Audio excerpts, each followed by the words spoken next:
As you saw in some of the pictures before, those are some example photos I took with my Mamiya 645 that I got recently from a thrift shop, and it has been an experience for me to say the least, and it's in a 645 format.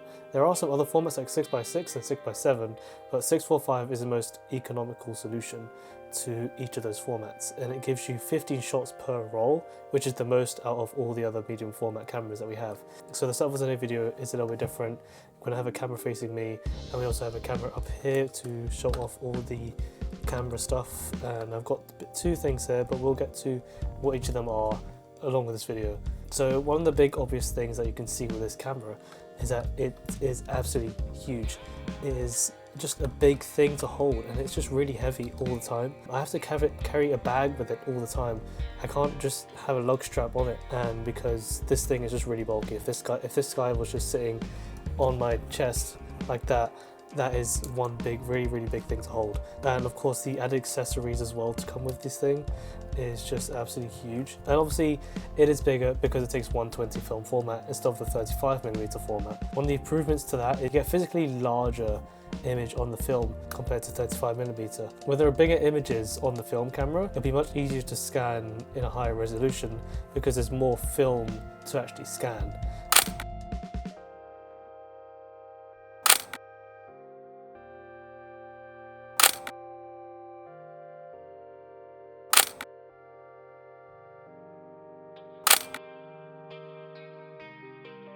One of the nice things that this Mamiya 645 has is this waist level viewfinder here, and essentially what this allows me to do is to look, I'm not sure where you can see through the camera, you can kind of look through the viewfinder here, and yeah, it's quite nice to kind of see from the face down.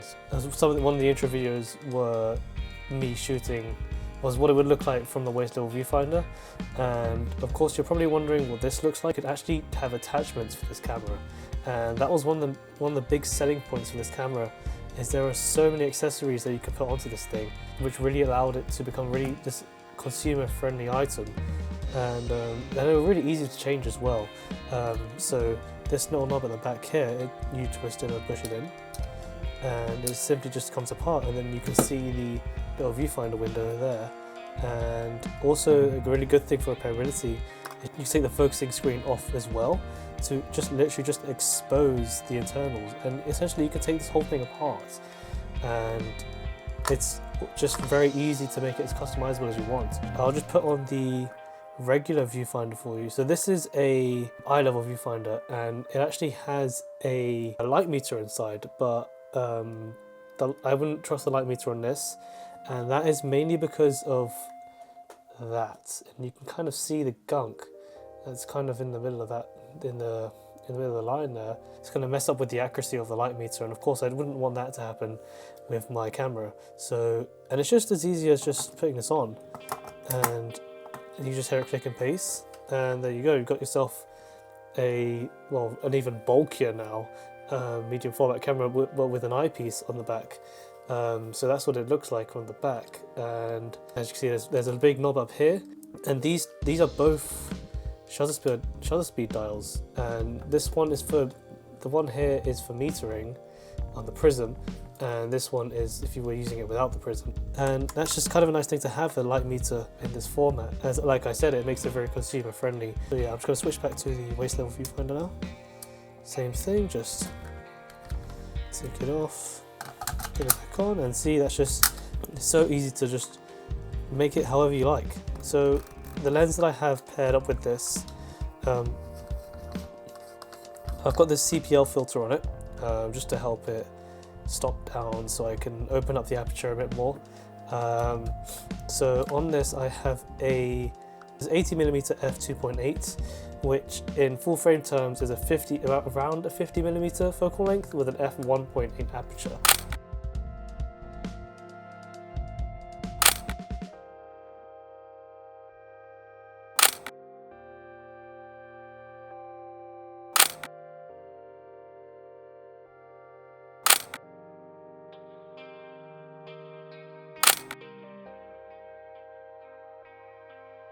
Obviously there are a couple knobs and stuff we're going to go over. So this is the advanced wheel stash lever, because it has a little lever here, but you can also just twist it as a wheel like that, as well as just twisting it around. And there are actually two shooting buttons on this camera.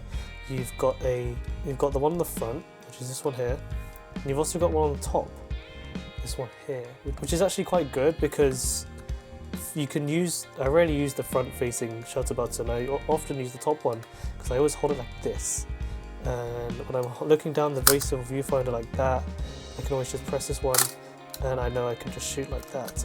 And for me, I find that a lot easier. So just a couple more things. You obviously have your shutter count here. This does take a battery. I have to say this is battery operated and they will not operate without a battery. So when you press this red button here, this little green light pops up, and this lets you know whether the battery is actually working or not. So Mamiya made loads of different variants of this Mamiya 645. There is a bulb mode, and the longest that you can open the shutter for is 8 seconds, if you're not using bulb mode, and the fastest is 1/500th of a second. So the way that you load this thing, if you're not familiar with how 120 film works, it's not like in a little canister like you have with 35mm. No, it works on like a take-up spool system. So you've got this spool here, and you put this one in, and let's say, for example, so this is an already exposed roll of Ektachrome that I have.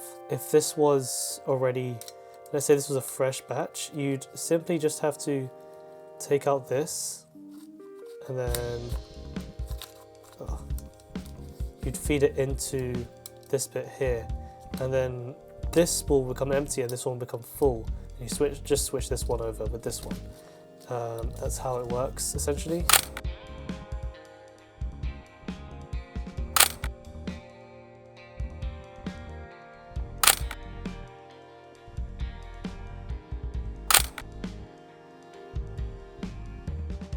So some of the extra features that this camera does have, it does have some other dials on the side. One of the dials is a multi-exposure button that I can try and switch. Yeah, so it's exactly what it sounds like. It's just a multiple exposure button. It doesn't advance the film when you turn the thing. It also has a mirror lockup as well, which is actually really useful for slower shutter speeds. So for example, use the switch on the side here and I can simply just lock up the mirror. And you can see this when I take the lens off. You can see it in action and it will simply just go up like that. And then you can put it back down. And I can take the whole thing apart as well, just to show you as well. So if it's like I said, I'll take the focusing screen off as well, which is quite nice to do. I did give this a clean because when I got it, it was really dirty. And so yeah, completely dismantled. Here is what it looks like, and it looks like a little empty box. It just looks like a mirror in there, and it's kind of hard to capture it on the camera. But essentially that's what it looks like now. And then when you turn the mirror lockup button on the side here, the mirror does lock up. Yeah, so it does just lock up like that. And you can probably see it better on this camera actually. If I just, you can see that it does just end up closing. You can kind of cut. I think on eBay you can probably find it for around 300-ish, I think. I managed to pick this up with an eye level viewfinder, a CPL filter, and the 50mm f2.8 lens. I got it all for about £250, which is actually really, really good value, which means that when I comes around to maybe try to sell this, when it comes to selling this, I won't lose much value. And also the condition of this is actually amazing as well.